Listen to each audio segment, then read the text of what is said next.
Summer, thank you for coming today.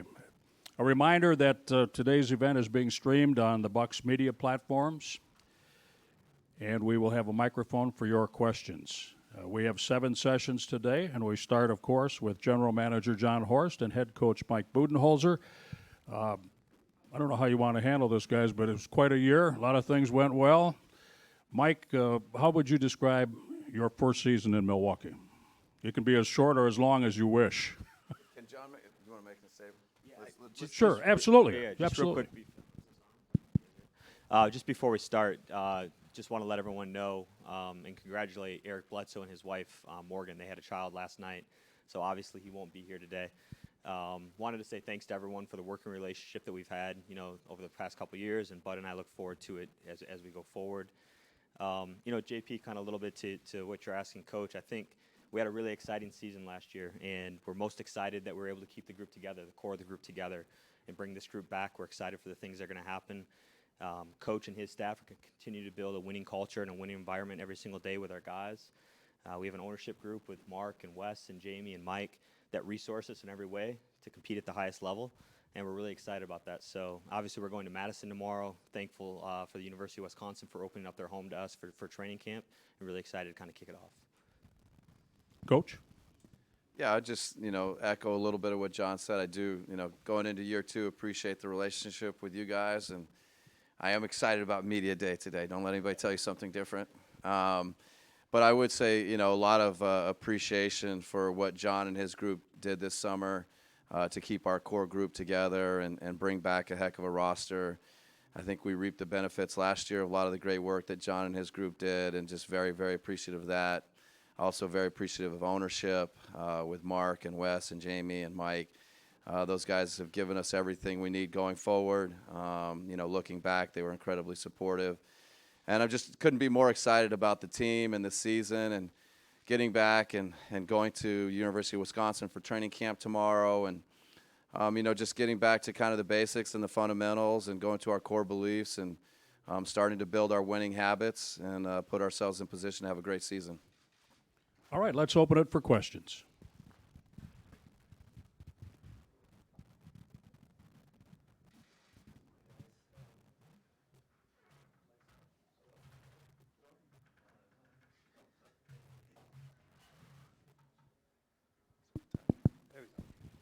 Keith James with the Associated Press. How you guys doing? The great thing about having such a wonderful season last year is, success. You were excited. The fans are excited. I guess the curse is expectations have never been higher. So how are you managing those expectations heading into the year? Yeah, I'll go first, and I know Coach has some thoughts on this too. Internal expectations are what matter to us, and we've been saying this, for over a year now. We believe it. We live it. We care about getting better every day. We want to improve on what we did last year. We want to improve. There's a lot of ways to improve. We want to improve our flexibility from our roster.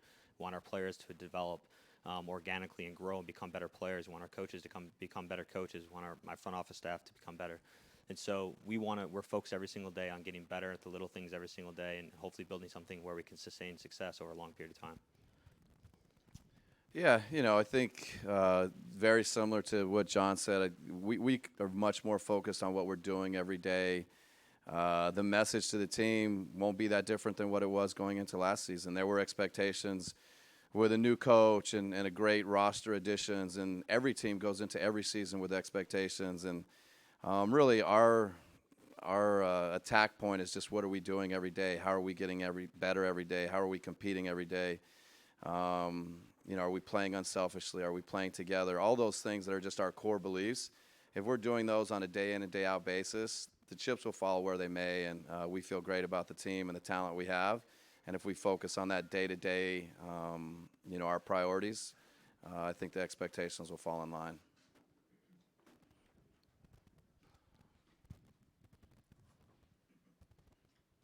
I'm Eric Woodyard from ESPN. I'm new to you guys, so. Welcome, Eric. Heard good things about you from the guys at Salt Lake. They like you. You're a Michigan guy, man. So, Coach, for you, what have you saw the biggest improvements? I know you guys haven't started training camp, but from Giannis, this summer, what would you like to see him improve at coming into this year? Well, I mean, the great thing about Giannis is he will never rest. He's constantly working to get better and improve, and I think that's just one of his greatest characteristics. I think he's working a lot on his leadership skills, to be honest with you, and his ability to connect and communicate with his teammates, whether they've been with the team for a while or new guys that are coming in. I've been so impressed with how his leadership continues to grow and improve, day to day. And you would think that doesn't happen in the summer, but it does. Obviously, basketball-wise, he's working on everything. I think his ability to pass and create shots and opportunities for his teammates is just it's at an elite level. And I think he wants to get even better there. Working on shooting. All phases of shooting, and just his overall game. He's constantly pushing to be the best. And I don't think he's satisfied. With what he did individually or what we did as a team, and that's part of what makes him great. Matt Velasquez, Milwaukee Journal-Sentinel. John, last year you guys had, Executive of the Year, Coach of the Year, the MVP, and then this summer you guys brought back a large amount of your core. How do you think you guys as a group can build off last year's success, individually and collectively, and take that next step with the guys that you have now? Yeah, Matt, I think it goes back to a little bit of what I said a few minutes ago. Ultimately, the individual awards come from team success. Our focus is team success. So, Bud focuses on team success over any award he would get. Same for me, same for Giannis, any of our guys. And the way that we do that, the way we build on it, is all those elements. It's the player development, those guys getting better individually as players so they can be better as a group. It's my staff looking for opportunities to increase our flexibility, to be better positioned, to build the team and pivot when we need to pivot. Bud's coaching group continuing to add to things to help them be more effective on the floor. And so how do we get better? We brought back a big part of the group. We believe in continuity. We think that gives us an advantage to have continuity. Our guys should have confidence in the fact that they're playing with the guys next to them that they did last year and the success that they had. And we continue to build on it. We continue to get better in the areas that we weren't good at last year. And we weren't perfect last year, obviously. And so we're going to continue to improve and get better every day. I won Tom Oates, Wisconsin State Journal in Madison. I have one for each of you guys. John, what does Wesley Matthews bring to the franchise? Yeah, we were really excited to sign Wesley. Obviously, a Wisconsin native and a Marquette grad. And for him, the toughness that he brings, his ability to spread the floor, the IQ that he plays with, just another guy to help us at the guard spot. And we really thought that the toughness would help us, and giving space always helps. Giannis and Chris and Eric are better players when they have more freedom to operate. And so for us to get him in free agency in an area of need and on our roster was really a great get, and we're really excited about him. I guess similar question, Mike. How do you see him fitting into this team since it is your core has returned? Yeah, I think the thing that stands out about Wesley is what he brings on the defensive end of the court. I think he's proven during his career, really from how he came into the league, and he's just continued to maintain just an elite defender on the wing. I think he can take twos and threes. He'll guard anybody. The toughness that John referenced. There's just a great competitor in Wesley Matthews. That's what always stands out whenever you've played against him. And then he's obviously his ability to shoot from range and deep and in different environments, coming off of screens.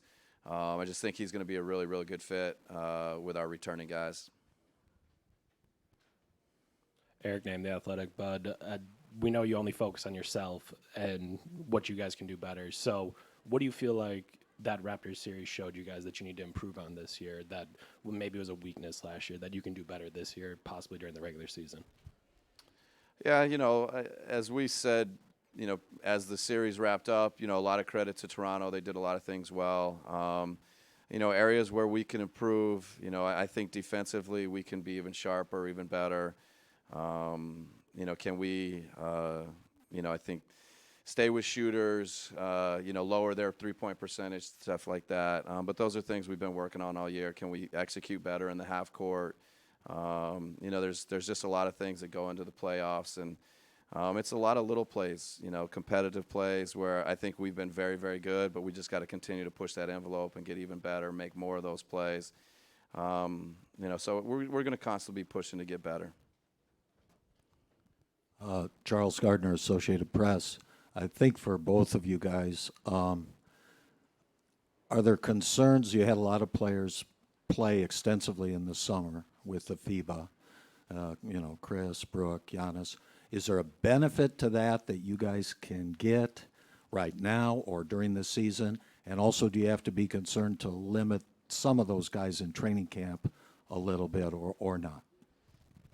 I'll take the first part of it, and I think, Bud really did the second. I think, Charles, for us, mostly just proud of our guys. It's an unbelievable opportunity for them to be able to represent their countries, and we had great representation this year, which was really neat. You have Giannis and Chris and Brooke and Thanasis and Urson, and even Pat was part of the USA Select team, and so that's a good portion of our roster that was represented, and it's really special for those guys to do that. I mean, personally, I think it's great for them to play as much basketball as possible, to play in competitive environments. How they're going to manage the minutes and how we worry about that, that's up to coach. So I'll get that part of the answer, but we're happy for those guys to be able to do that. Yeah, each of them had a different summer experience also. But I think overall the hope is that it's a huge positive. As John said, it's a great honor to represent your countries and to play. And, I think some of these guys are going to come into camp maybe in better shape, more ready to go. But we also, I think, got to be a little bit conscientious of not overworking them. But more than anything, I think we just want to roll into camp and see how they're doing, see how they're feeling, kind of monitor them, and hope that we don't have to adjust at all. But if needed, we will. Mike, it's Lance Allen from WTMJ. With a team and a group that hasn't had this level of success in a while, is there any level of concern with this group going into a season like that? I think we talk a lot about building our habits and understanding, what we want to do day in and day out. And my guess is, as the media, you may have gotten a little tired of hearing it from me and the players. I think they just keep hearing that same message. And I think the way they executed it last year, the way they stayed focused, and really when you have Giannis and Chris and Bled and Brooke that I think have a very good day-to-day routine. They have a professionalism. They have just a competitive makeup that, coaches, that's what we do. We worry about everything. So I guess I could say, yeah, we're worried about it. But then I look at the players, I look at the roster, I look at how the assistant coaches work with them. And, I feel like we're in as good a position as possible to just take care of our business day by day, get better, improve, compete. And if we keep our focus on those things, then, I think we'll feel good about things. Justin Garcia, Bucs Radio. For both of you guys, when you acquired George Hill last year, it cost you John Henson, and from that point forward, you didn't really have a true backup big man. When you add Robin Lopez now, what does that add to your defense? Is that something that's going to be helpful to Giannis, too, that he's not put in that position to cover the five? Yeah, I think the addition of Robin is just something that we're very, very excited about. And how we were able to kind of manage those minutes as a backup five, that I think that's a fair assessment.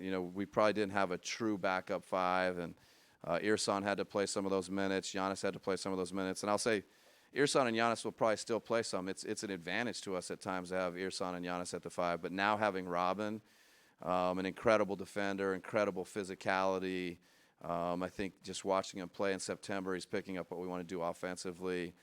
I think to be as good as we were defensively as a team and then add Robin Lopez to that, it just makes you feel like we can be really, really good defensively again. No drop-off when we come in at the backup five position. I think it's a huge get, a huge addition that I think the players are already seeing and feeling it. And, I think you guys and the media and the fans will see it soon. I don't have anything to add. That Justin was pretty good. Eric Name, The Athletic. Bud, you've talked about Wes, Robin. Obviously, Kyle's a part of that as well. You have a group of veterans, and you have a group of young guys, DJ, Dante, Sterling, that need to develop. How do you try to balance those two things, both going forward in the future with younger guys, but then also prioritizing those veterans? Yeah, no, it's a great problem to have, or it's a great challenge for me. We have such a deep roster. We have so many guys that are capable of playing on a winning team, playing on an elite level team. And, I think, first of all, guys are going to earn their minutes. They're going to earn their spot in the rotation, whether you're a young player. I think Dante came out of camp in the rotation last year. So whoever earns the minutes in the rotation, it's going to happen over the next 2, 3, 4 weeks. And then, the other thing that always happens throughout a season, there's lots of games and back-to-backs or injuries, or all of a sudden the coach doesn't love somebody and throwing somebody else in, and you always get an opportunity So I think our young guys are going to get opportunities. Our veterans have earned a lot of respect, and they're going to get opportunities to earn their minutes. And I think the other thing too, we really stress player development in practice and do a lot of things to prepare those guys, including the G League, using the G League. So when they do get their opportunities, they've been developing, they've been growing, and hopefully they can prosper when they get it. Ben Steele, Milwaukee Journal-Sentinel. Coach, Malcolm played such an important role for you guys last year, shooting, defense. How do you foresee kind of filling that role this year? Yeah, no, a lot of respect for what Malcolm brought to the team, and how he was a big part of a very, very successful team. I think the vision going forward is, I think kind of what we were just talking about with Eric, with the addition of Wes Matthews and Kyle Korver as wings that can, have proven that they're elite level shooters and I think great defenders. Got young guys in Dante and Pat and Sterling that are all, proven to some degree, especially Pat and Sterling playing in the rotation a lot of last year, including the playoffs. So I think between that collection and obviously Chris is pretty good. So, I think that's 6 wings right there. You throw Thanasis in there as a 7th wing. We feel like we've got a ton of depth, a ton of versatility, some veteran guys, some younger guys. That we feel really great about that position. Doug Russell from WTMJ and ESPN Radio. I'm just curious for both of you. I know, Bud, a year ago you were new coming into the organization. John, obviously you've been here for a long time, but how much different was this offseason after what had happened, the deep run into the playoffs, as compared to where you were a year ago? I think, Doug, for me, different. It's maybe more than slightly, but not a lot more than slightly different than 2 off seasons ago, in that you can see this team coming. You could see with Giannis and with Chris and with Eric that this team was growing, and then you throw Brooke into that mix and some of the things that we did last year throughout the course of the season. This group looks like they're growing, looks like they're getting better, looks like they fit and they make sense, and that we can compete and sustain success for a long period of time with this group, and that's been the goal. When you have that in place, when you have that core in place, when you have a system in play, the way that Bud plays, and it kind of helps the players and accentuates their skills, and you have a superstar like Giannis, it makes it clear. It's an easier job, quite frankly, to be able to identify the guys that fit in your system and your style of play and fit with Giannis, and to make decisions. And it's really a freeing thing for an executive, from my role, to have something in place where you can plug pieces in and they're going to work. And we're not going to be right 100% of the time, but it really is a clear picture for us to operate under. Yeah, I mean, it's a great opportunity for me to tell him how amazing. It is not easy what he just did. And I think, we've talked about continuity a little bit earlier in the year. When you have a good team and has as much success as this group had last year, to keep the core together and to basically bring the team back together in today's NBA is incredibly difficult. So I think the job that John did, the job that ownership did, as the coach, you love having that great year, and then you're just like, oh man, are we going to be able to keep the group together? And I think we've all seen it all throughout the league for lots of years. Keeping a good team together is really, really hard to do, and that's why I'm so excited about what John was able to do, what we were able to do, and I think there was a lot of, how good could the group be? What were we going to be like as the new coach and new system and all that? To have the success and then to be able to keep the group together and have that continuity, for me, is it's hard to be able to tell you how valuable that is. Doug, it's a good chance to acknowledge, I think, the guys that you guys are going to talk to. It says a lot about Chris, it says a lot about Brooke, it says a lot about George. In particular, those guys wanted to be back here. They feel like there's unfinished business. They want to be part of this group. They love our culture. They love being part of our culture. And for those guys, ultimately they were free agents, and it was their choice whether or not they came back to Milwaukee and to play for the Bucs, and they said yes. And so it's really a credit to those guys as well. Eric Nam, The Athletic. Bud, thinking of back to last year, we made a big deal about the blue squares and all the teaching that you had to do and all the things that were different for you, for us as we were covering this team. How different is this year 2 for you? How much less teaching do you have to do? How much more can you focus on maybe smaller details because you have so much continuity?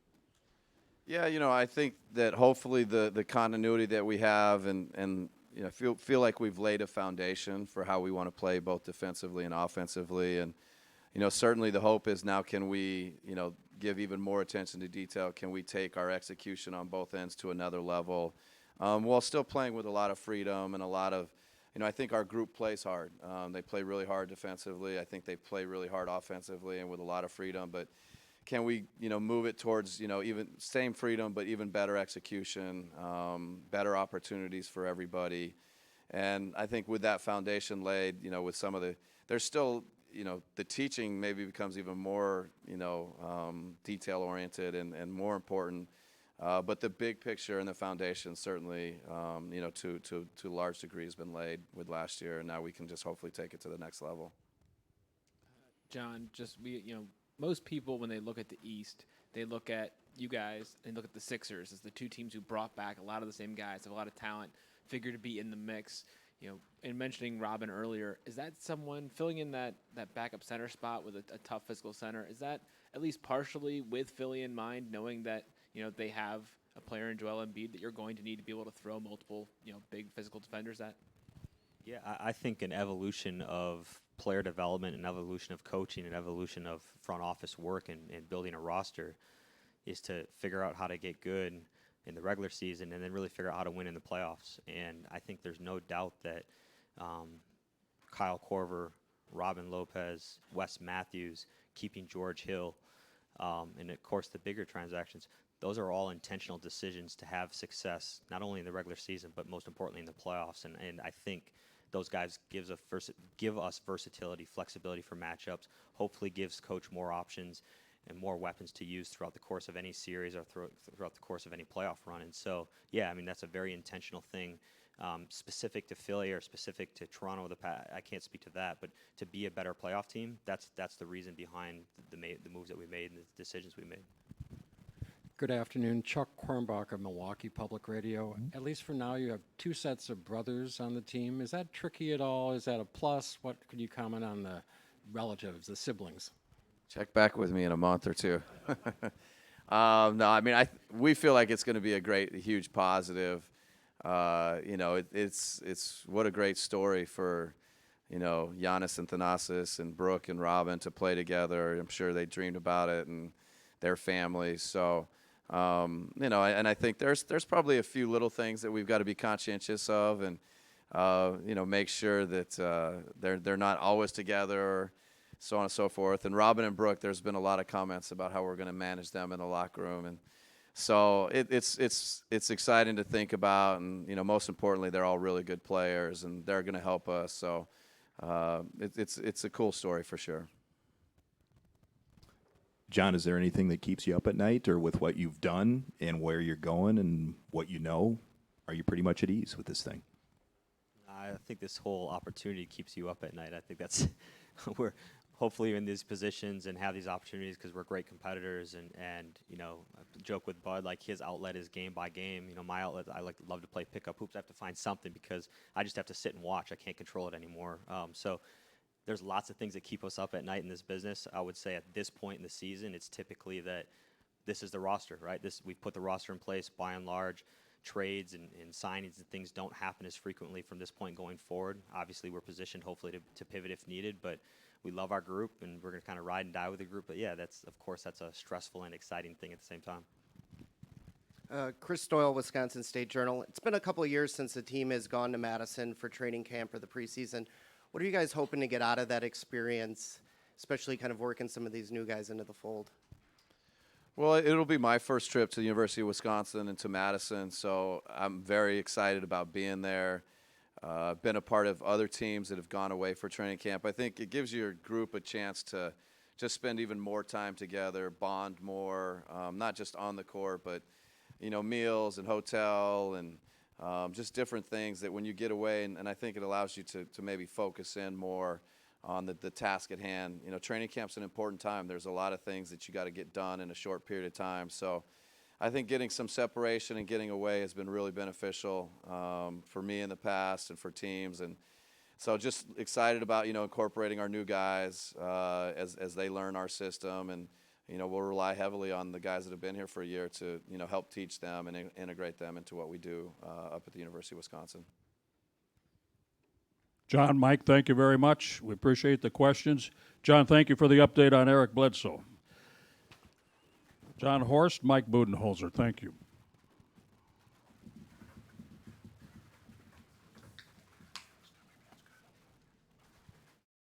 All right, I think, if I'm correct, Giannis and Thanasis will be next up as we make the rotation.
The Lopez brothers can be together. Yes. Okay.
Giannis and Thanasis Adetokounmpo. Welcome, gentlemen. Yanni, You back? do you have a joke for us? No. This year is a serious year.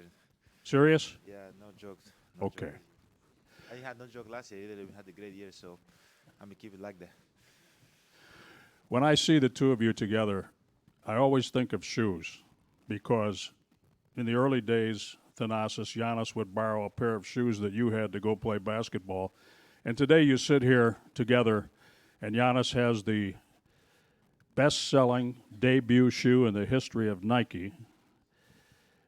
Yanni, how often do you think about the journey the two of you have been on that has you here together today? I probably think about it every day. I think we both realize how blessed we are, and we cannot forget what what put us in this position, which is hard work.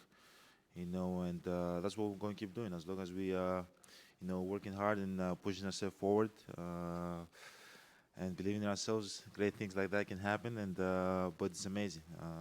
From where we started, where we've, where we at right now, it's been an amazing dream, unbelievable journey. So at the end of the day, we're going to keep working hard, and we're going to try to go and farther. Right?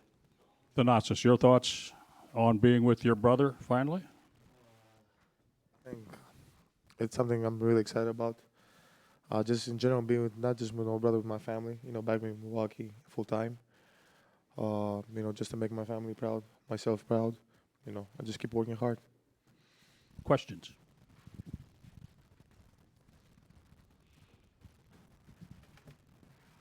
What's up, Giannis? How you doing, man? Eric Willard from ESPN. Last year was such a phenomenal year for you guys, everything you accomplished. But you coming in a new role this year where, you're going from kind of catching people by surprise to now, you being 100. How would you, what's your expectation coming to this year, in this new role? And then just a funny question, will you lead the league in mean mugs again this year, man? I know you had a lot of mean mugs last year at the Ducks. Hopefully lead the league in mean mugs again this year. Have a lot of crazy plays. But at the end of the day, hey, we got to do what we do. We cannot start thinking about what other teams are going to do against us, and if we are handled, and if teams going to come out here in Milwaukee and try to play hard against us, and that's going to happen. But we got to focus on ourselves, which is getting better each day. Competing in practice so you can carry over to the game and just build that winning, culture and that the great habits that we built last year. And if we do that, we're gonna be one of the teams that's gonna be the last one standing, and that's our goal.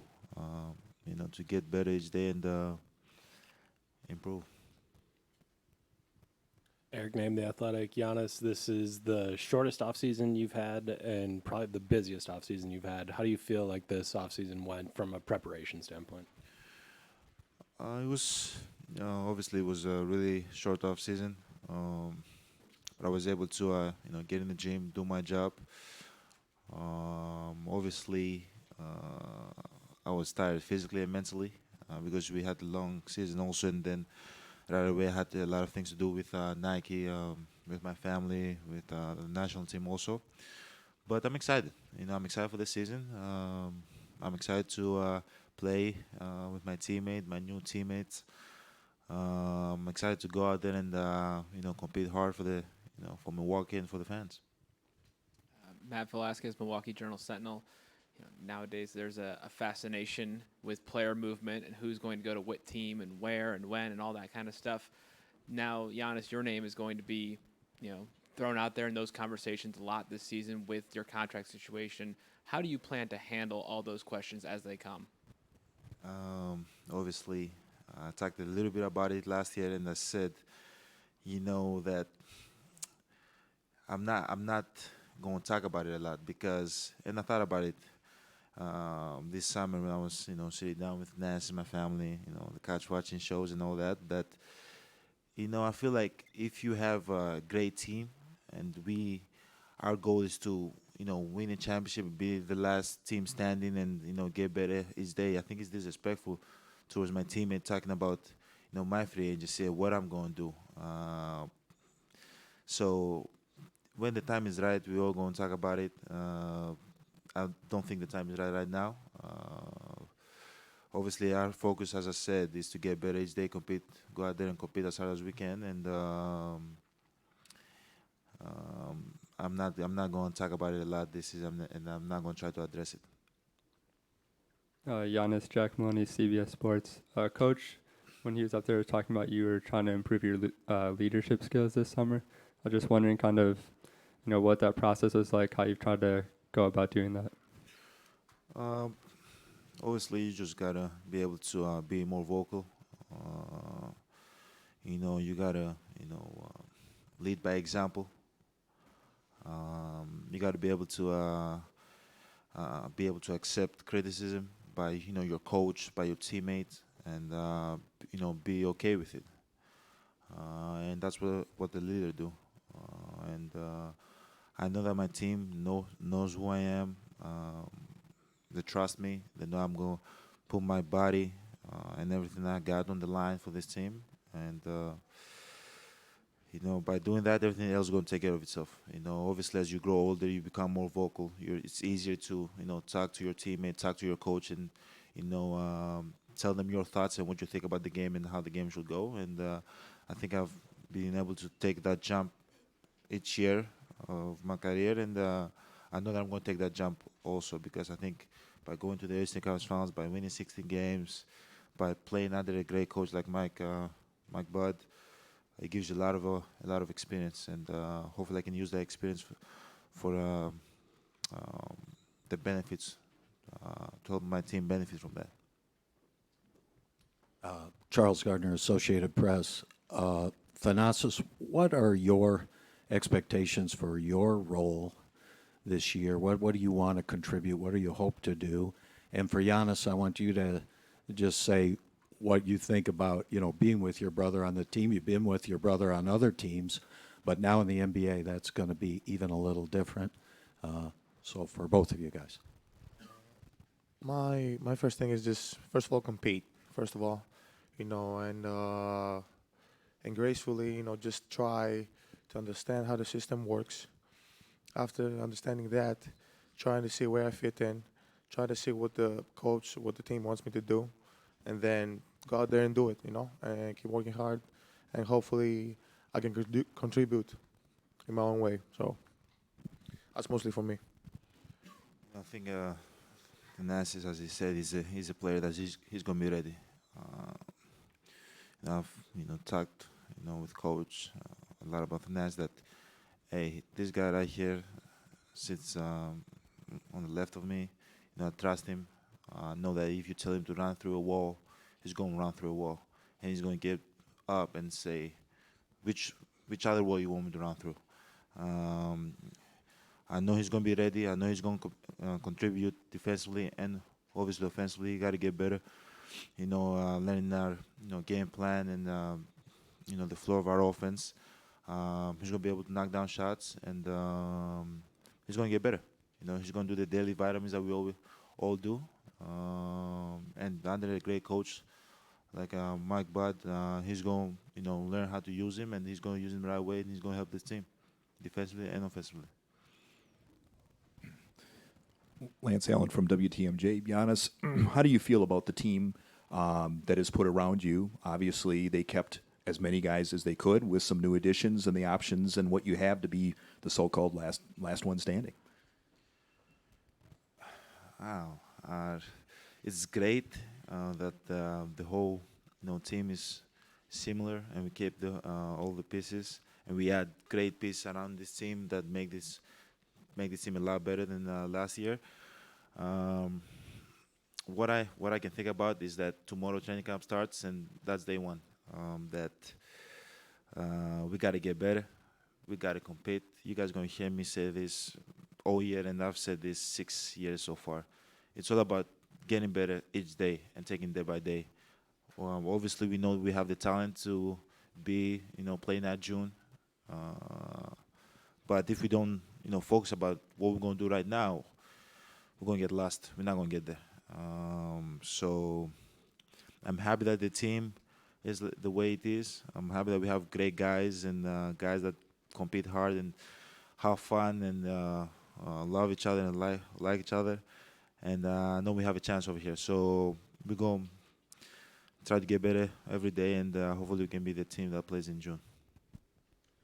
Justin Garcia, Bucs Radio. Giannis, we're obviously very aware of your journey here, but for both of you guys, you are teammates now in the NBA. You have a younger brother who is also in the NBA, and everything your youngest brother is accomplishing.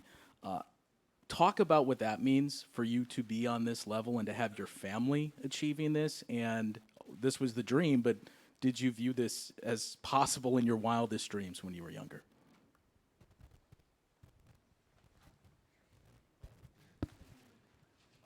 It's crazy because this is all of this happening.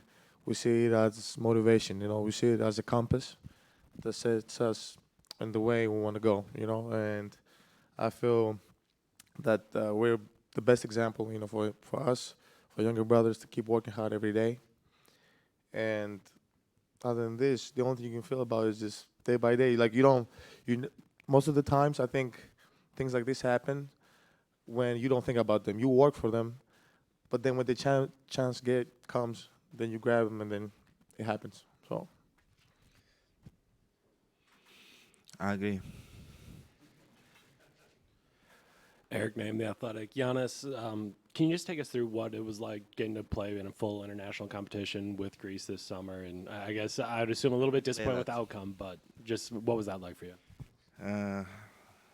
It was great playing for Greece and representing my country. Obviously, the outcome wasn't the one we were expecting. We wasn't able to qualify to the top 8 or to the Olympics, but we'll have another chance to do that. We had a great team, but I think one game cost us the qualification to qualify to the next round, and am I disappointed from it? I'm not going to say I'm really disappointed. Obviously I'm mad about it and pissed, but everything happens for a reason, and you try to take good or bad the experience from every competition that you play and try to be better. And when you're in that stage again, know how to handle it and know what to do. The Greek national team, we're not done yet. Other thing I want to say is that obviously I followed that in how many games? 3 games? 4 games? 3 out of 5 games. Maybe you guys are not going to see that here with the Bucs. I'm going to try to stay in the game. Stephanie Sutton, WISN TV here in Milwaukee. Question kind of for the both of you. Giannis, you guys came so close last season. What would it mean to you to win a championship here in Milwaukee, but have your brother along for the ride? Question kind of for both of you. That's a question that I think is too far. But obviously, if we get to that point that we play in the finals and we win a championship, and Tennessee is right there, and we taking the trophy and how you say lifting up the trophy. Sorry guys, like I've been in Greece for 3 months and my English are shaky, but lifting up the trophy is gonna be amazing. Every NBA player always dream about winning a championship, but winning a championship with your brother, that'd be amazing. But we got a long way to go, and we got a lot of work to do to get to that point. I mean, obviously, but like he said, it's a long way to go, and it takes certain steps to do this. Compete every day, daily improvement every day, get better every day, and don't miss a day, don't miss a minute there. Like every play, every vitamin, every practice, everything counts for us to get there. So it's a long way, but hopefully, I think we have the mindset, to stay locked in, everybody, and look at each other for help, and stay the course. Chris Doyle, Wisconsin State Journal in Madison. Giannis, obviously you've gotten a chance to play up on the UW campus. As somebody who missed college, is this kind of an opportunity for you to kind of have that experience with your teammates, or kind of how are you looking to take advantage of that opportunity this week? You know, when we go up to Madison, we're just trying to get better each day, and we're going to be there a few days. Try to learn as much as possible, bond as a team. Obviously, you know, I didn't went to college, and I'm going to be the campus, but I don't do much. You know, I just go from practice back to the hotel, and from the hotel back to practice. So I don't really get to experience the, you know, college life. I think I did a little bit when I went to Dayton to visit my brother a few years ago. That we were able to walk around campus and see, you know, what was going on and all the parties and all, you know, the college life and, you know, the campus life. But yeah, if I had a chance, like, you know, before I got to the NBA, to just experience that life for 6 months, not 6 months, probably 2 months, and then get to the league, I'll probably do it just to see how it is. Scott Grodzki, CBS Milwaukee. Have you guys had a chance to do any 2-on-2 with the Lopez's? How would that go if you take the two of them on? No. I think it would be tough. It would be tough. They're unstoppable. Like if they get to the paint, you cannot stop them. They're too big, too strong. Yeah, it's insane. They're both like, you know, they say they're 7 feet, but they're like 7'2" or 7'3". They're really big. Justin Garcia, Thanasis, your experience with the Knicks 4 years ago, what did that teach you? What were your big takeaways from that? First of all, just being in the NBA, you know, just get to, because back then, you know, we had Melo, had Carmelo Anthony, you know, huge superstar. He's New York, and I mean now obviously it's my brother, but I don't see him as my brother. You know, I'm just seeing an opportunity to play with a guy who, you know, gets better every year, you know, and be here. So that's two things I keep, and not much. You know, I didn't get to play that much. So it's a new thing for me. It's a new experience, and I'm still learning how to be here. We have time for 2 more questions. Dan Schaefer, NBA Europe. Looking ahead at the schedule, you obviously have a pretty interesting date on there with the NBA game in Paris. What are your thoughts on that game, looking ahead to it, and how important is it to you to grow the sport internationally?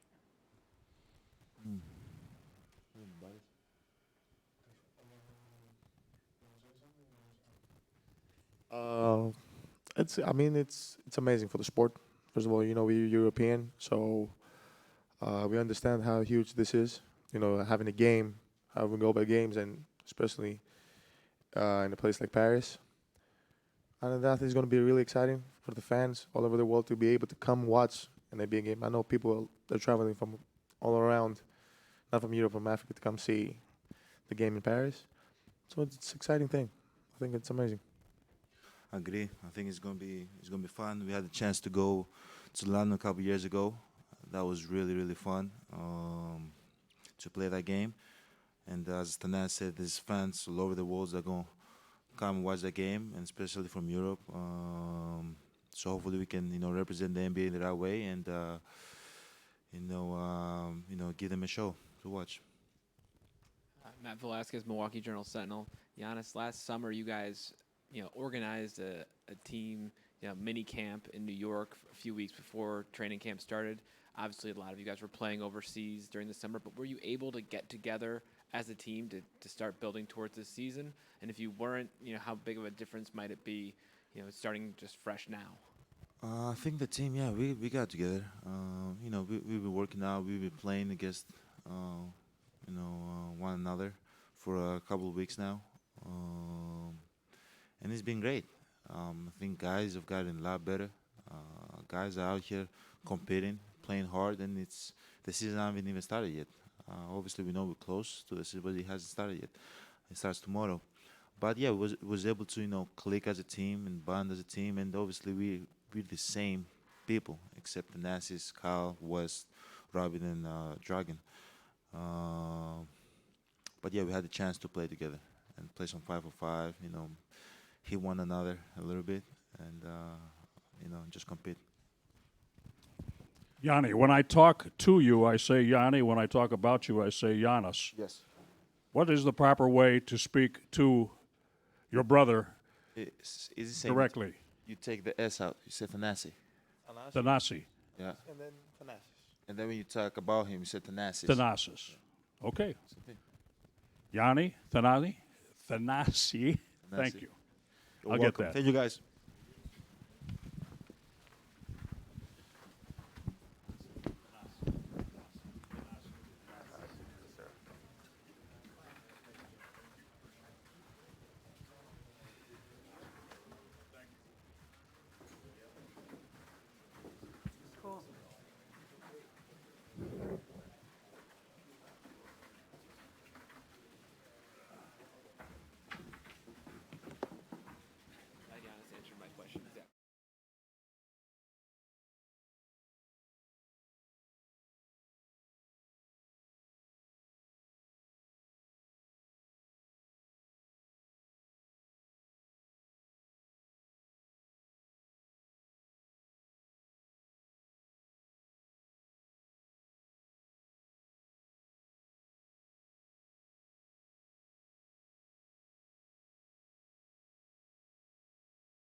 Don't fall off the stage.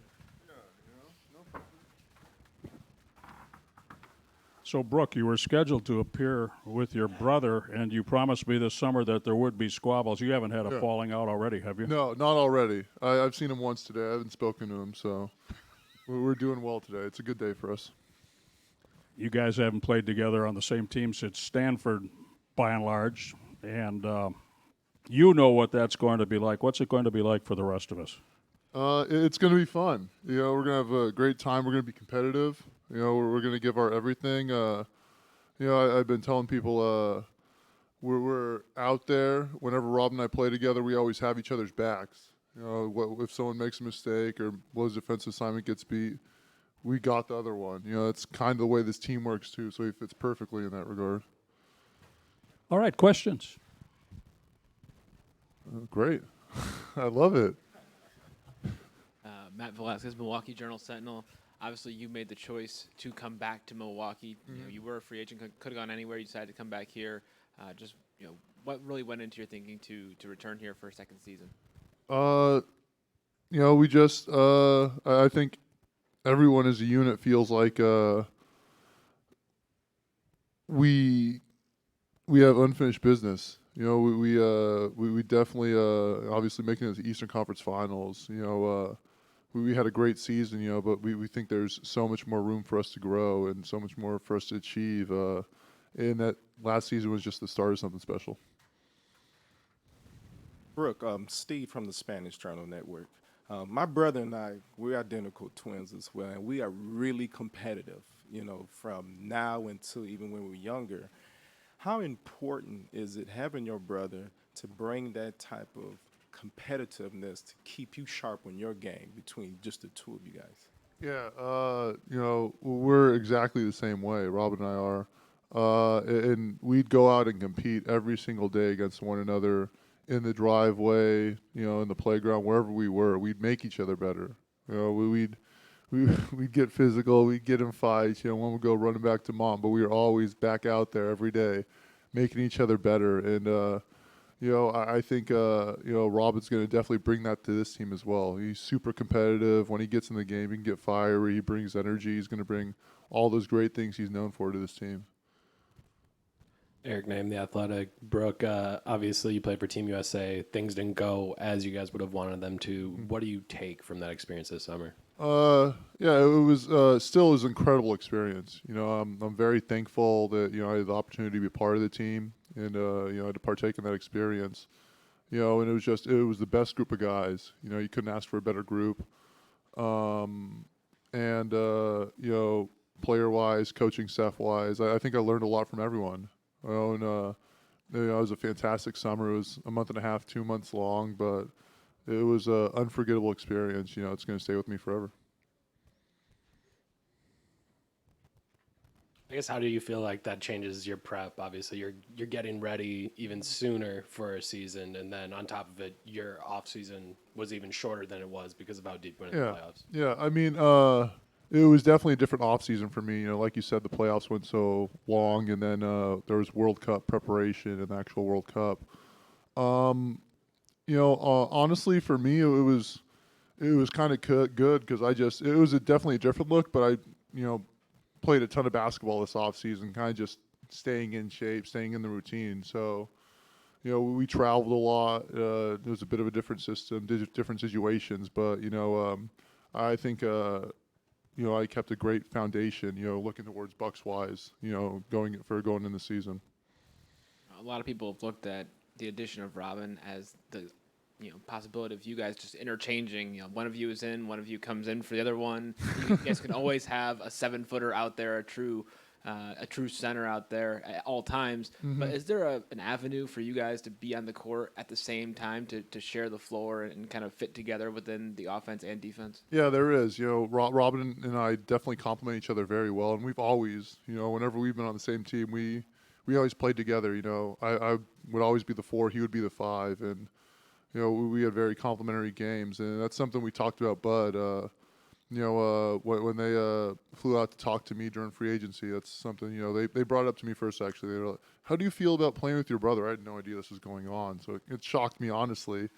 once I got over the initial shock that they were serious, then we talked about it, and he mentioned, I'd love to play you guys together at times. So that's something that we're definitely looking at going forward in the season.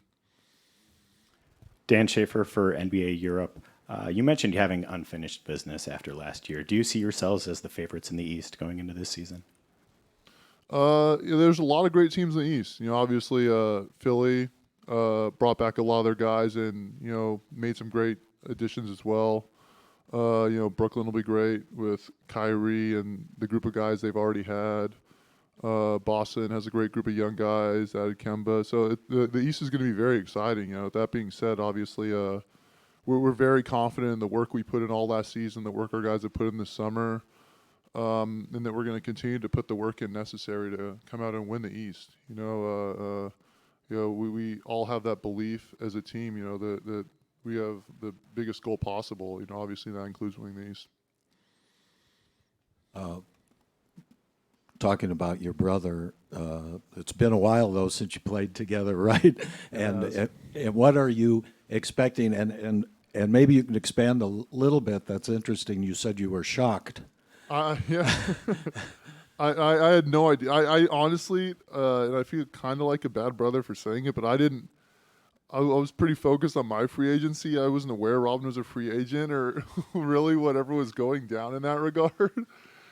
He doesn't talk to me about that stuff. Like I'll hear from him about some Disney thing or some comic book thing that makes him mad or something like that. That's like when I really hear from him. So when Coach Bud brought that up, I was genuinely shocked. Like I didn't know that he was available, I guess, in that way, and that we were really looking at him. Like he had to actually tell me we're serious about this. We're not messing around. So we want to know how you feel about it.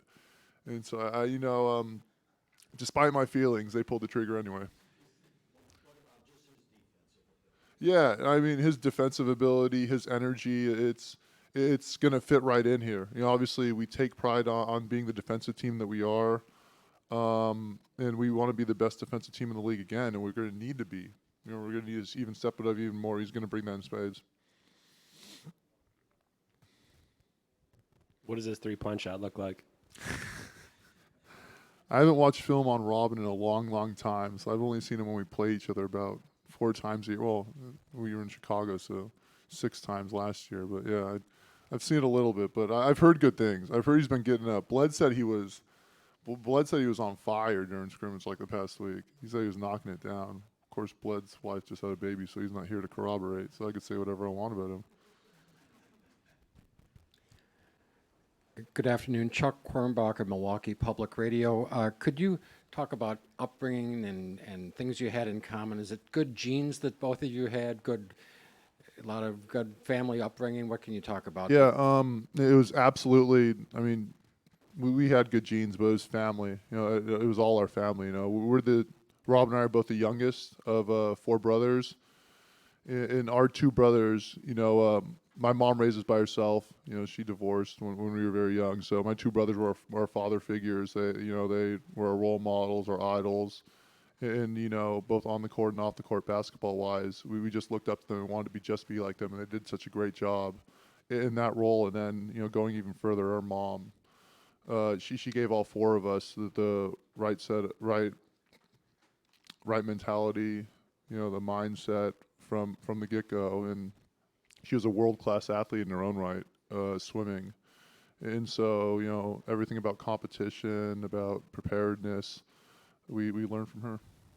Brooke, your mother was born in Milwaukee, and your Yes. grandfather played basketball in the old Milwaukee Industrial Leagues here. Right, yes, because at that time he had an offer from the NBA, but it didn't pay enough, so he had to choose that instead.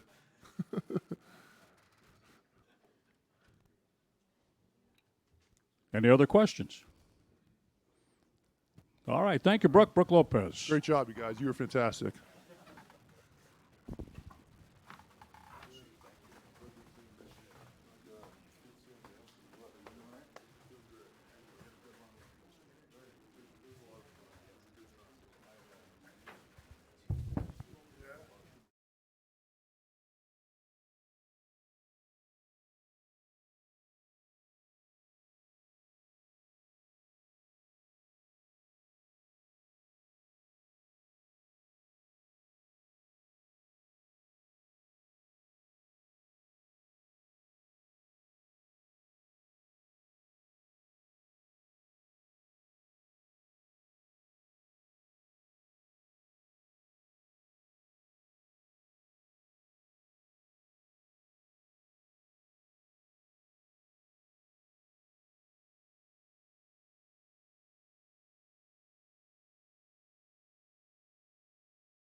Kyle Korver.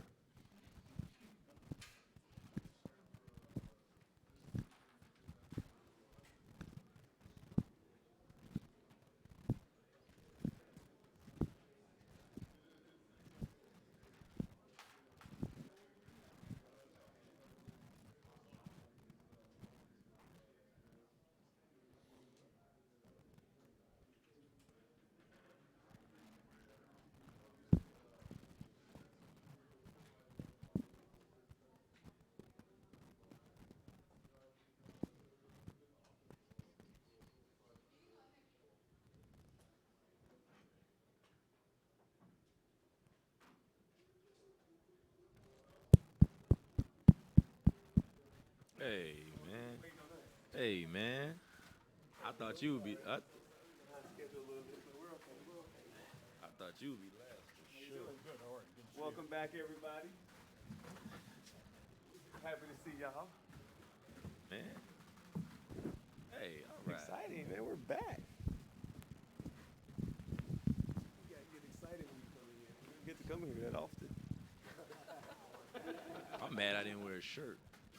All right, George Hill, Wesley Matthews, Kyle Korver. Oh, George, what went into your decision to return to Milwaukee? I don't know, just the love of the city and the teammates. Talking to some of my teammates this summer, just them wanting me to come back.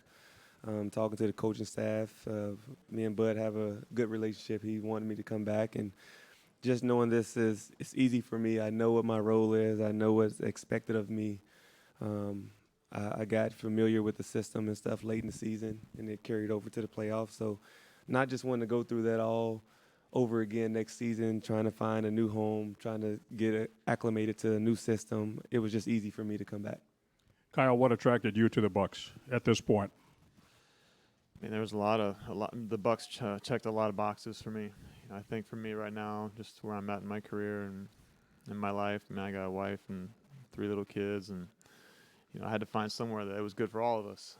And I think being here and being with Coach Bud before and being a part of his culture, knowing what his teams are all about, I feel like that kind of fit me. It fit my family. It was good to be back in the Midwest, closer to my folks. But then ultimately, I want to be on a good team. I want to be on a team that's in the mix to win a championship. And I feel like watching these guys the last couple of years, watch them grow, seeing the pieces that they've added, it was exciting for me. And Wesley, your thoughts on returning to your home state? I mean, you kind of said it right there. Coming back home it's a sentimental feeling and one that you can't quite describe. And to see the success, the growth of the city, the growth of the state, what this Bucs organization, what this team has done. I come back and I don't even recognize some of the stuff around here, and it's cool, and I'm excited to be a part of it. Like Kyle said, winning is huge, and I just feel that what I bring as a player fits perfectly with what this team is about, and I'm excited to get out of here and get to camp and try to put all this thing together. All right, we open it for questions. Eric, we are from ESPN. What's up, Kyle? What are you doing here? I just took a new job. So I'll be covering y'all out here at ESPN. Okay. So obviously, man, I was around you a lot last year. Saw the impact that you had on a young star and Donovan Mitchell. How can you see yourself helping Giannis in that way? And also, what changed for you in your decision? Because I know, you was thinking about retiring. So what changed for you mentally in that aspect as well? Well, I think going back to your first question, I think the first thing you do before you try to help anyone is build a relationship with them. That's the most important thing. So I got to hang out with Giannis a little bit this summer and get to know him a little bit. He's what a special guy. Just such a humble person and such a hard worker, competitor. He's a guy that you like right away for a whole lot of reasons. So hopefully, I hope we can all help each other in some way. But we'll kind of see how that all plays out as the season goes on. But as far as retiring, I think last year was just a challenging year for me and my family. Just where we started out, and then mid-season trade, and I think we were just really tired. But I think when it comes down to it, I still love the game a lot. I still feel like I can play, and coming here felt like it was a good situation for not just me to get to come here and play and be on a good team, but also for my family to be in a good situation. Matt Velasquez, Milwaukee Journal-Sentinel. Wes, in addition to coming home, what about this Bucs team do you think that you can add to, and where do you think you can help with the skills that you bring? Well, they already were the number one defensive team last year, so try not to mess that up. They already aren't we all? They already shot the hell out of the 3 ball, so try not to mess that up. Really just enhance everything, bring a different perspective, a leadership type role. But, you've Journal Sentinel, so you've known me. I'm going to be the first in the trenches, and then that's just the way that this team's built. George, I battled against George for forever. Beat him all the time when we was in college. Kyle, we've battled and we've battled over the seasons, and we've been teammates before. So, I think, like Kyle said, we all bring something, and I think that once we collectively put that together, starting tomorrow in camp, everybody's going to be able to bolster everybody else, what they do well and what they don't do so well, and be able to cover for that. And then, obviously, it helps when you got Giannis on your team. Tom Oates, Wisconsin State Journal in Madison. Wesley, you made a mark here in high school and in college in this state.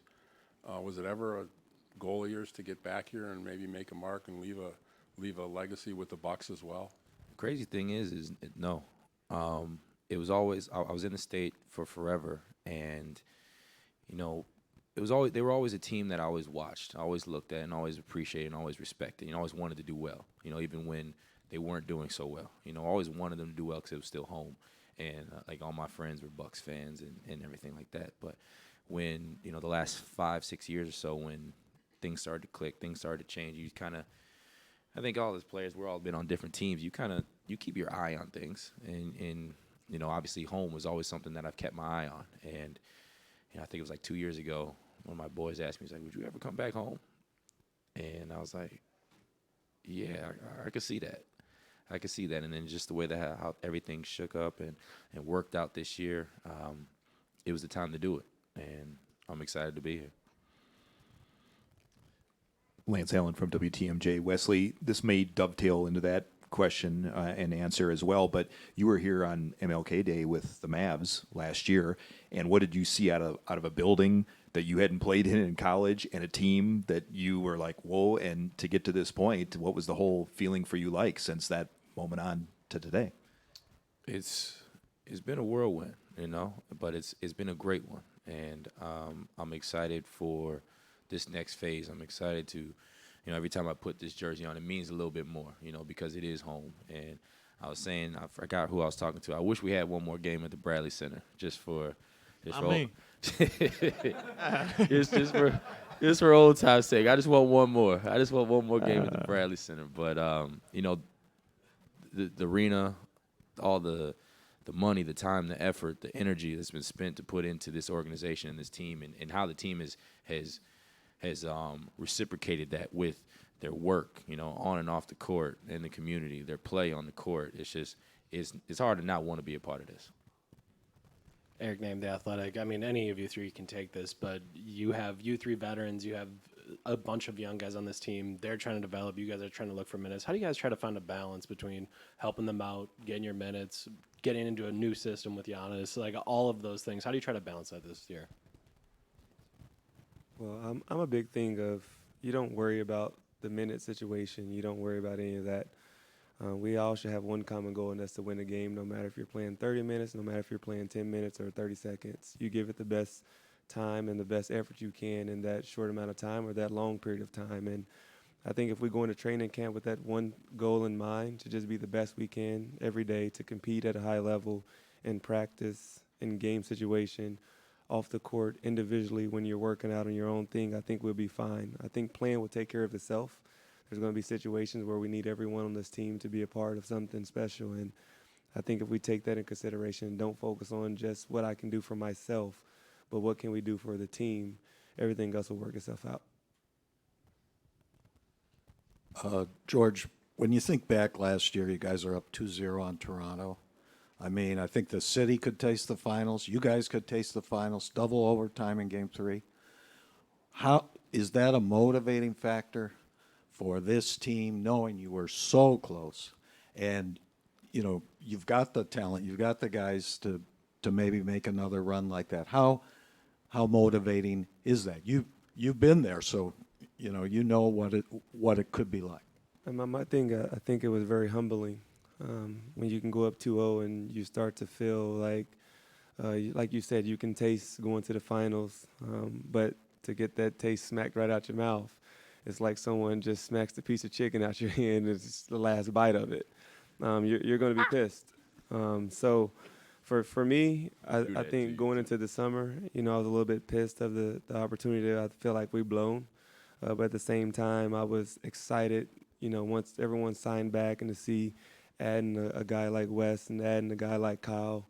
At the time, I probably would have texted Wes if I had his number at the time, but I was blowing Kyle up, phone up, like, you better bring your butt on board. Please come here. We need you.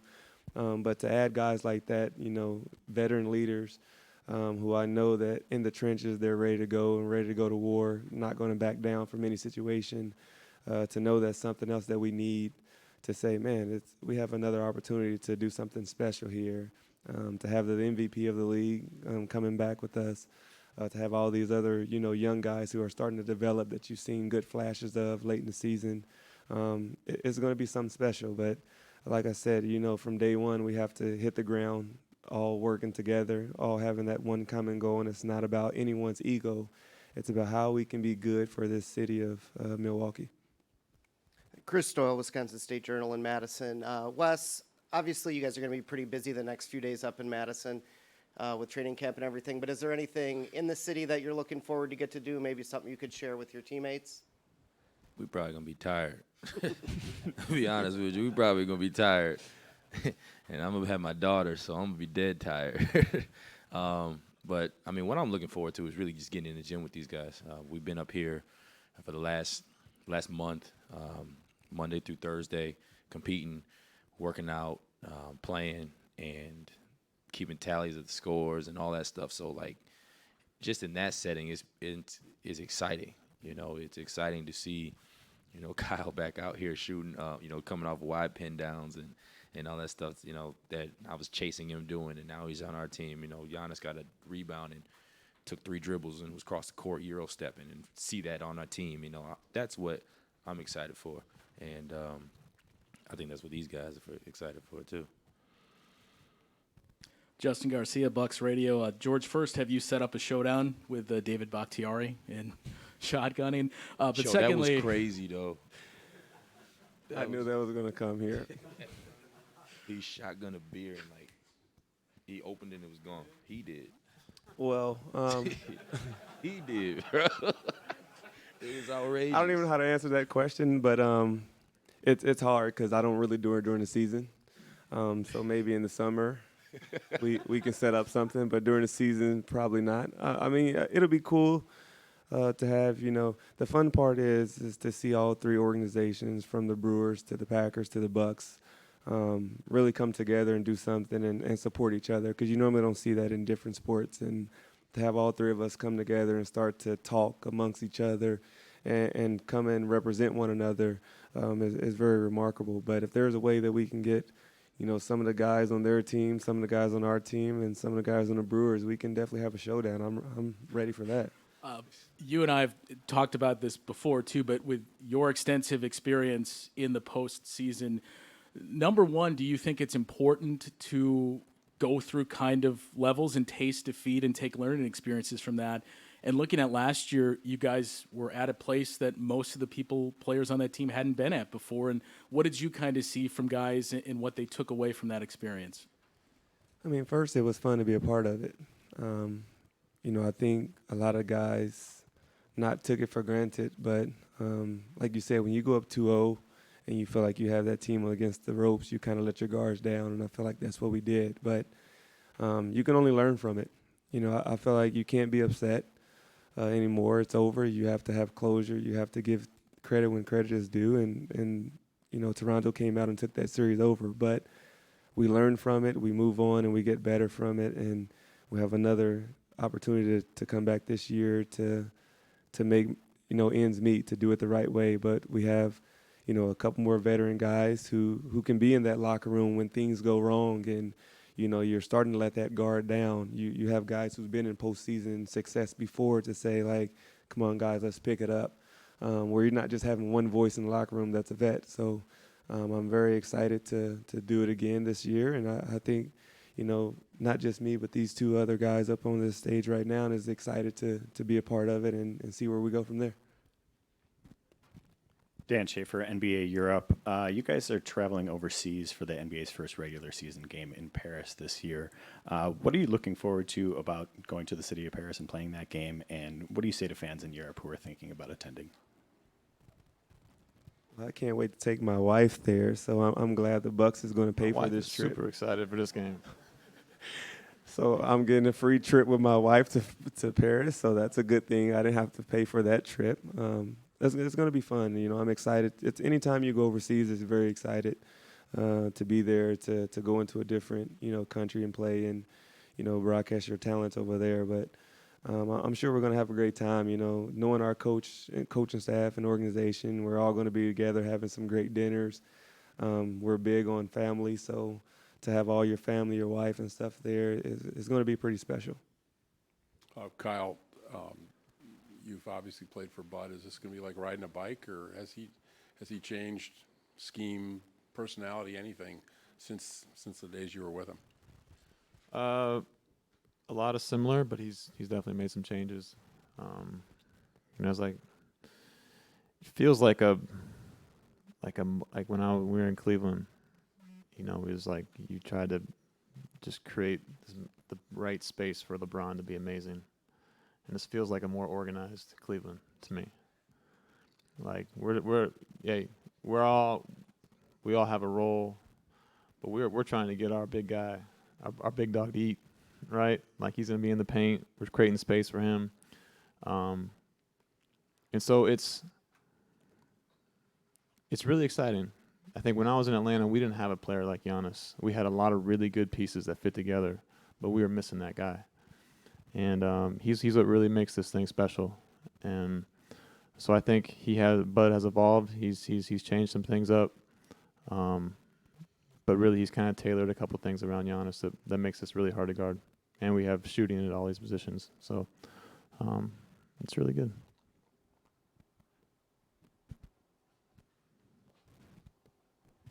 All right, thank you very much. George Hill, Wesley Matthews, Kyle Korver, we appreciate it. Thank you. Thank you.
And Sterling. Try to get it done.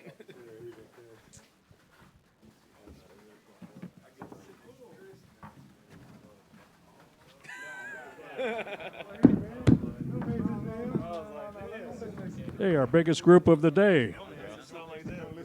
Sterling Brown, Chris Middleton, DJ Wilson, and Dragan Bender.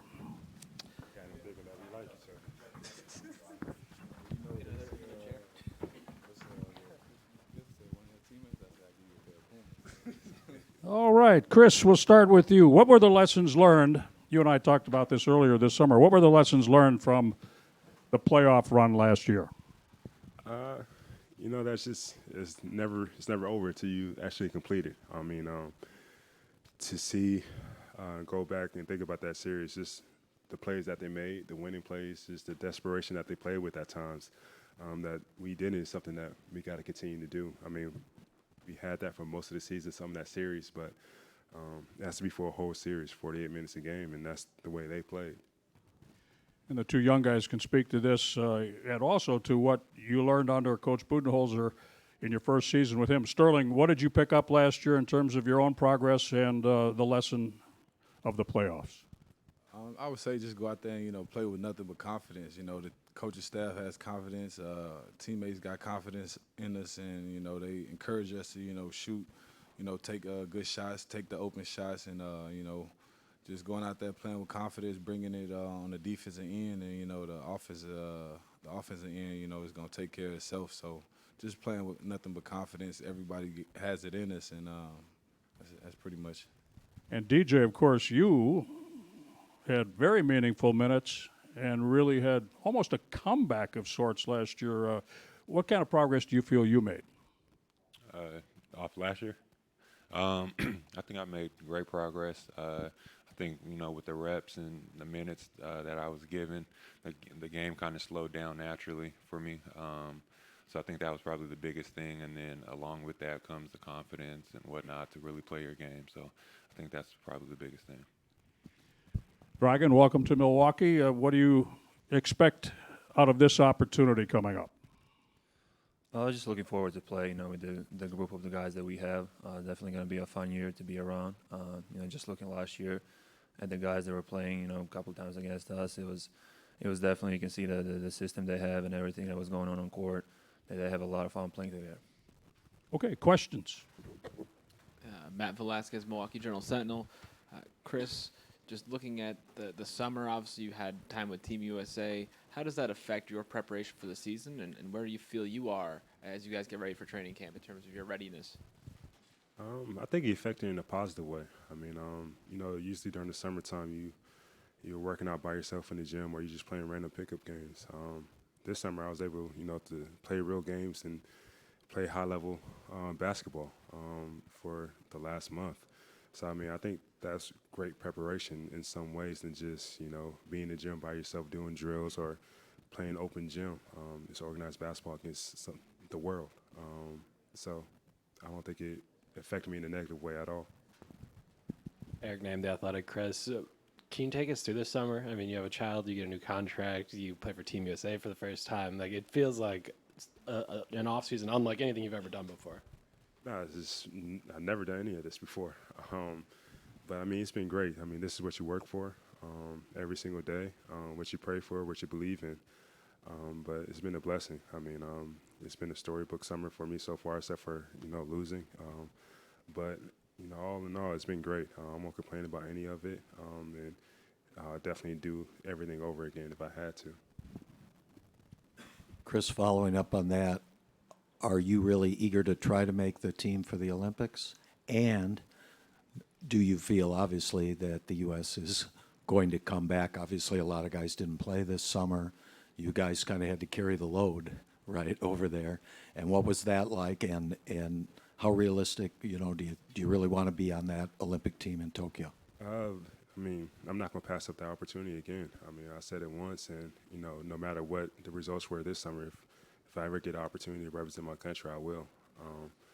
But this summer it was fun. It was a great experience. We had great guys in our locker room, a great team, a great coaching staff. We just couldn't get it done. But at the same time, the world's getting better at basketball. I mean, you have tons of NBA players playing on their national teams now. It's not just us against, college players or just professional players that play overseas. They're great teams and great players. Ben Steele, Milwaukee Journal Sentinel. Sterling, obviously no Malcolm this year. How do you feel you and maybe some of the new pieces can kind of fill that production that Malcolm had last year? Just going out there, doing what we do, playing within the system and just being aggressive on both ends. Malcolm brought a lot, offensively, defensively. His leadership, his vocal leadership. Just going out there and just playing the game, and just having fun with it. I feel like, we got the right group of guys to, fill that gap. Chris, what's the biggest difference for y'all? Kind of last year y'all caught a lot of people by surprise. This year y'all kind of in a completely different role where y'all kind of being 100 in the East. Kind of how you expecting to enter this new role, man, for you guys, where people are coming after y'all. I think we saw that, maybe halfway into the season last year when, we weren't catching anybody by surprise anymore.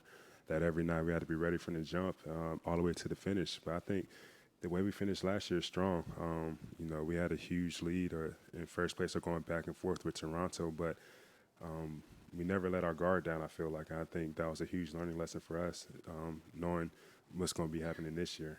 We're always going to be ready from the jump and expecting that we're going to get everybody's best punch every night. Justin Garcia, Bucs Radio. Sterling, you talked about confidence, and I think anyone that watches you, that's very apparent. But it seemed like after that Atlanta game where you got the start and scored 27 points, it seemed like something clicked, and you went to a whole nother level after that. Do you think that's a fair assessment? And if so, what was it?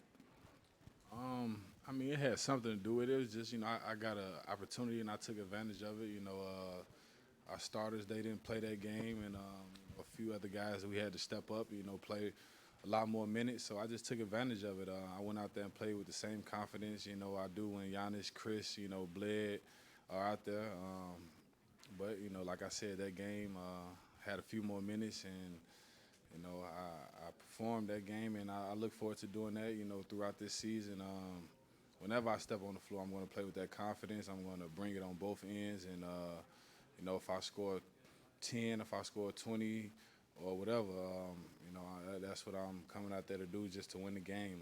So, like I said, that game, I just had a few more minutes, and, it definitely felt good, though. Eric Name, The Athletic. DJ, taking a look at this offseason, you guys brought in a bunch of veterans that may be above the pecking order for you. How do you try to approach this as you're trying to get better, you're trying to develop, and try to look forward towards the future? For me, it's no different than, how I prepared for it last year. I just so happenly messed up my hamstring at this time, but I just learned. It's a learning experience. I got great vets in the locker room that I can learn from now, so why not, ask questions, have an open ear, learn from them as much as possible. So, when my number is called and it's time for me to go out there, have an extra sense of, whatever it may be that I've learned from them so that I can apply to the game. So I just take it as a learning experience and, nothing but positives. Matt Velasquez, Milwaukee Journal Sentinel. This could be for any of you guys. Other guys have mentioned that a lot of you have been getting together for the past month, Monday through Thursday, getting in the gym, playing 5-on-5, things like that. Just how much can those sessions help, or how much have they helped, and how much have you guys felt that chemistry is starting to build? I think for me it's great just leading into training camp. It's kind of something that we've been doing already for the last month or so, like you said, from Monday through Thursday, so it shouldn't be really anything new, just, fine-tuning some things here and there. But like I said, we have a great group of guys. A lot of us are already back, so we're comfortable, amongst one another. So I think that, if anything, it just brings us closer as a unit. Eric Name, The Athletic. Chris, going into this year, or I guess thinking back to last year, you have the blue squares. You have all these new things that you're learning about in a new offense. How different do you feel like this year will be in year two with Coach Bud? I don't know. I mean, but some of the short conversations I've had with him so far, he has said he wanted to change or tweak a couple of things, but I haven't had the chance to see what yet. So hopefully we'll see tomorrow. But I think for the most part, it's going to be the same. I think last year was a totally different style of play that we played. So this year it's going to be a little bit, comfortable going to camp, knowing, your spots, running habits, different type of plays, or spacing is going to be similar to what it was last year, which is a lot easier as a player. You don't have so many things coming at you at one time. So excited to see what he changes or brings to the table tomorrow for us. Dan Schaefer, NBA Europe. Chris, you've played with Giannis more than anyone else in the league. Going into the season, do you expect him to repeat as MVP? To repeat as MVP, I would love for him to. I feel like a lot of times that's out of his hands because players don't vote or whatever. But I do expect, or I shouldn't say expect, but every year I play with Giannis, he's taking his game to a whole nother level. I mean, I think that's why he's so special. His body has always changed. He continues to improve on his strength. He continues to improve on playmaking, dribbling, shooting, all that. So each year you see him take some type of step, and you don't realize until half a year into the season.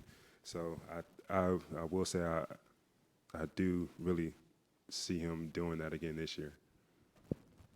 Jack Maloney, CBS Sports. This is for whoever wants to answer. Coach mentioned that Giannis has been working on his leadership skills this summer. I'm just kind of wondering what any of you guys have seen from him in that regard. I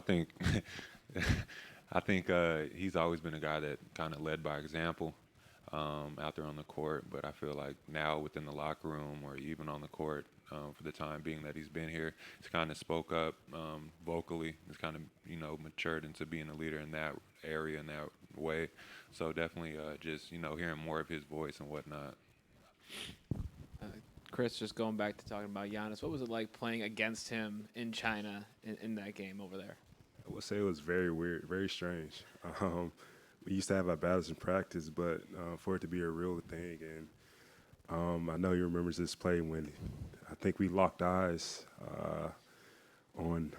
it was in the first quarter, a minute after I checked in, and somehow I got picked up on transition. He saw me. I never seen him run so hard at somebody, turn, elbow me, seal me in the paint, and just dunk like I see him do everybody else. But it was pretty funny at the moment, knowing what I see him do to other people all night. All of a sudden, it's happened to me. But it was fun to see, him play for his country. He's the man over there. They respect him so much. I respect for what he does for his country every year. Puts his summer aside and competes for them. Dragon, last year, Bud talked about unlocking the talent on this team, looking at your process of free agency and ultimately ending up here. When you look at your skill set and what this team looks to do, is that basically the same thing, and this is a perfect match in the strengths of your game? It's definitely a good match. If I'm going towards the free agency, if I could have picked team, definitely be this one. Just, from the first day I got here, it's definitely a comfortable system for me. All these guys made it easier on me, but, it's just easy to play with these guys. You have to be able to shoot the ball, obviously, in the system they have. But as long as you know your spots in the court, and as long as you know the system they're playing, you're going to do fine.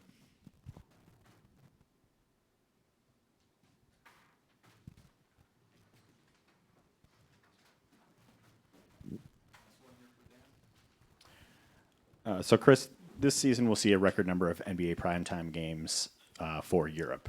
The Bucs in particular will have 4 of those games. How important is it for the Bucs to have this exposure to European fans and for the NBA to grow its fan base internationally?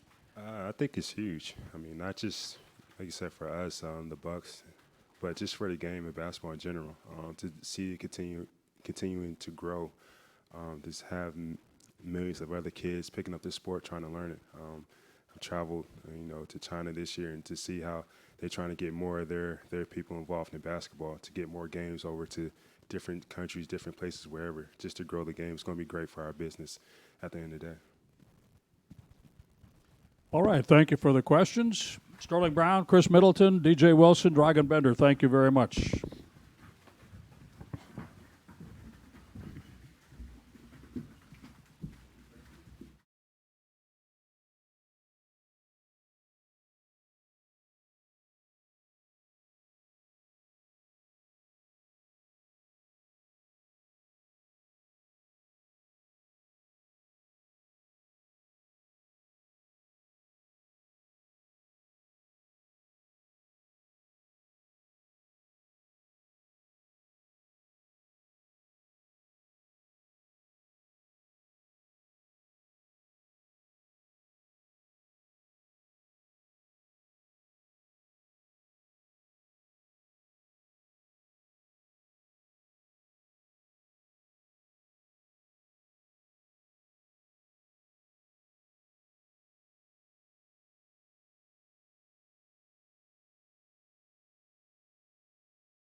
All right, Ursan Ilyasova, Dante DiVincenzo. Ursan, what lessons did you take away, and did your teammates take away from the playoffs this past spring? Obviously, we see it's not easy to get there, and obviously, compete on this level. You be not just physically, mentally be prepared for it. And I think the biggest thing is just experience. We've been there, we've seen it. Now we kind of know what to expect, and I think we always have the room to improve, and I think we're gonna be much stronger. Dante, question for you: how is your health? My health is really good. I feel really good. I had a great summer and just ready to go. Okay, we'll open it up. Matt Velasquez, Milwaukee Journal-Sentinel. Dante, kind of just following up on that question, how much have you been able to do this summer? When were you able to get back on the court? And what's your long-term prognosis for your heel? So as soon as the season ended, I just stayed here. I was finishing up my rehab. I didn't want to take a break. But when Summer League came around, I was feeling fine. But they just wanted to continue. We wanted to continue our rehab and just stay on pace with that. I was having good workouts.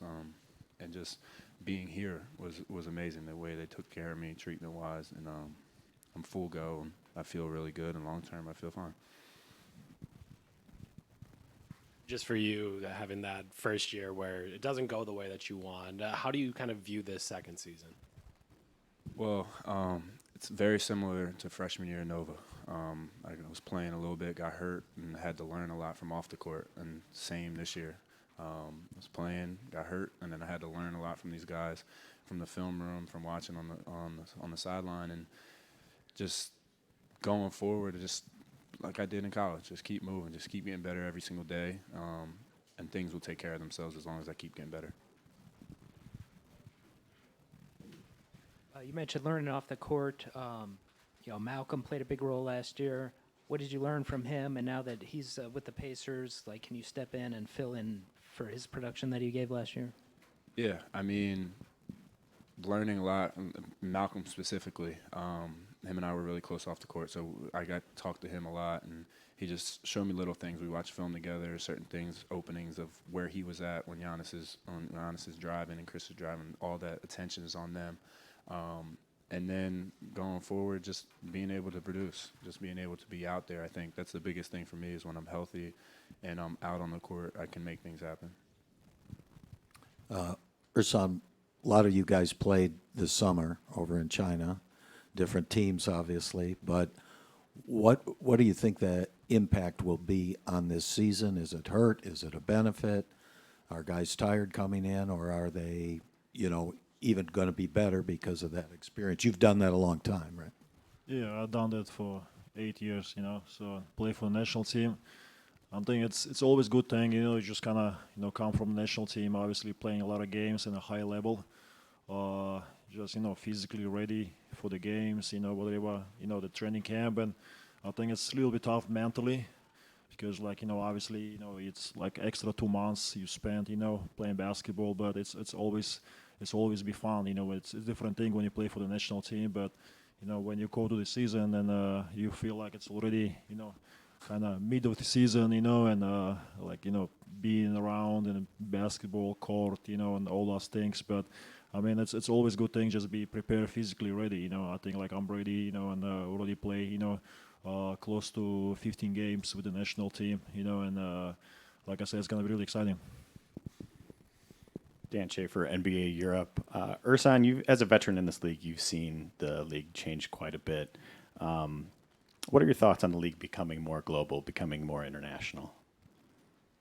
Yeah, I think it's in a global stage. It's NBA grows a lot, and even you can tell, when you play with the national team or with travel, all different countries. I mean, the people, the fans, they're like everywhere. They know who you play for, and they really follow. And I mean, we win in China for 2.5 weeks. It's a different level.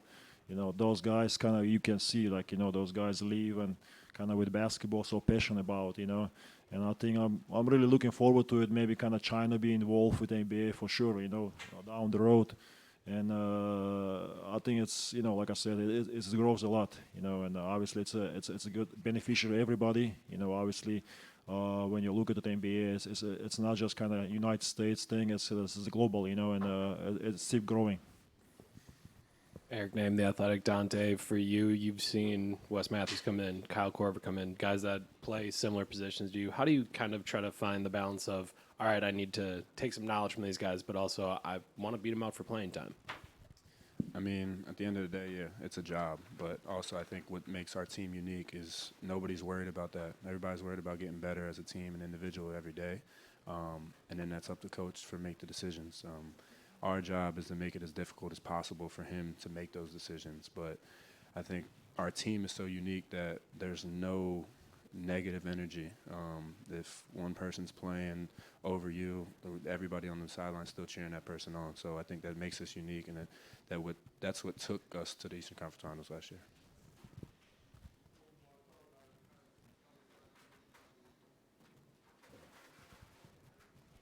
All right, thank you very much, Ersan. Thank you. Dante, thank you. Thank you. You next.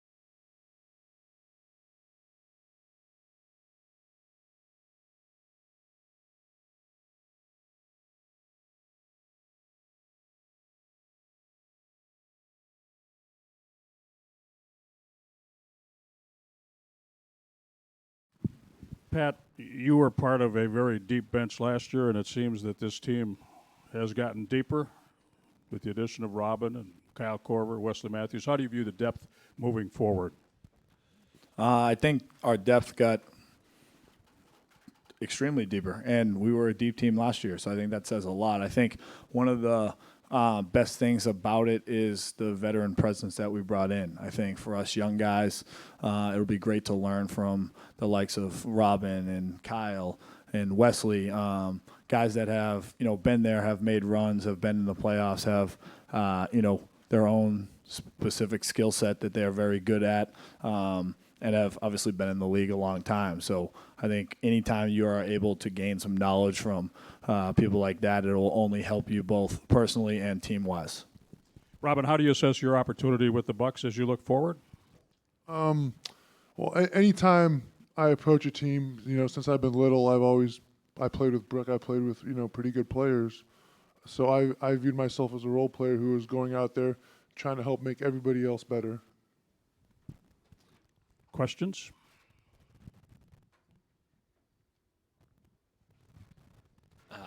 Eric named The Athletic. Robin, I think one thing everyone's been excited about this summer is you starting to shoot threes. Brooks said, Eric Bledsoe said you're shooting the lights out. Can you confirm that report? He said Eric wasn't here to confirm it, so we were curious if you could for us. Well, I like to kind of, I'm pretty low-key guy. I have been shooting the ball. It sometimes goes in, it sometimes does not. He's also a lot better shooting when the lights are on, but he does very well shooting. Believe it or not. Matt Velasquez, Milwaukee Journal-Sentinel. Robin Brooke was kind of mentioning how he learned that you were coming here. It was kind of a surprise to him. What were your first thoughts when you thought that this could become an opportunity for you? Yeah, obviously they got a lot of great guys in this organization. It's a great organization, right mindset. So when the option was presented to me, it's really hard to pass up. And Brooke and I aren't talking that much, so you best believe I didn't run it by him first. I don't have to run my decisions by Brooke. I don't think so. Eric named The Athletic. Pad, there's a lot of competition at shooting guard. There's obviously a group of veterans, a group of young guys as well. How do you guys try to find that balance between competing with each other for playing time, but then also taking what you can from those vets? Recycling questions, I see. No, it's. I think it's great to have.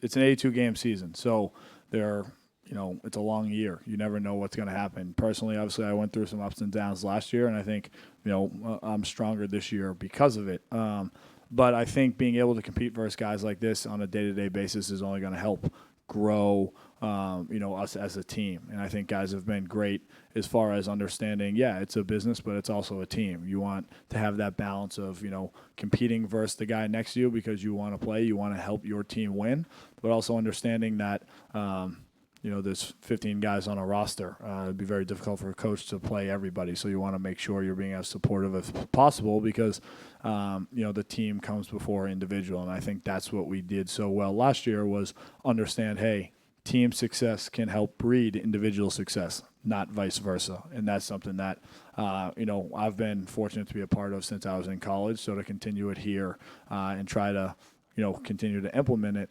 starting with training camp and continuing on through the season, I think is going to be very important for us to try to accomplish our end goal. Just looking back at last season, Pat, what do you feel like you guys take from that loss against the Raptors? Obviously, I know painful, and you don't want to maybe think about it, but what do you think it showed that you need to improve this year? Unfortunately, I think you learn a lot more from losing than you do winning. So for us, obviously, it left a bad taste in our mouth, but it's not something that we can just not look at. If we don't learn from it, then we're not getting better. So to be able to learn from that loss and learn from the things that worked, but also, more importantly, the things that didn't work. And I think the biggest thing is just starting to build the foundation like we did last year, this year. Taking it one day at a time, looking at it as, we're going to training camp and we got to get better during training camp. Not looking ahead to the preseason games or the opening night or any of those things. We want to build the foundation from the jump. We want to take it day by day and improve day by day. Matt Velasquez, Milwaukee Journal-Sentinel. Pat, last year there's obviously a learning curve for everyone with Bud coming in. You were one of the new guys. How much can it help this year with the consistency that you guys have and the continuity that you guys have in terms of the coaching staff, the roster, all of it? I think it'll help a lot. Coach Bud has done a phenomenal job, building the culture here. And I think that's been the most impressive thing that I've seen, as far as team success, but more importantly, everyone's held accountable, on the same basis. And I think that's the way to build a culture. I think that's what he's done. And I think that will help, going into this year because now everyone understands that. Everyone understands, while he loves offense, defense is our number one priority. Everyone understands the flow in which the offense is going. We have guys like Robin who is, phenomenal on picking up, the plays and the different things that we're trying to do here. And I think that's what he's done a really good job of and will continue to do a good job of and will help push us to that next step that we want to get to.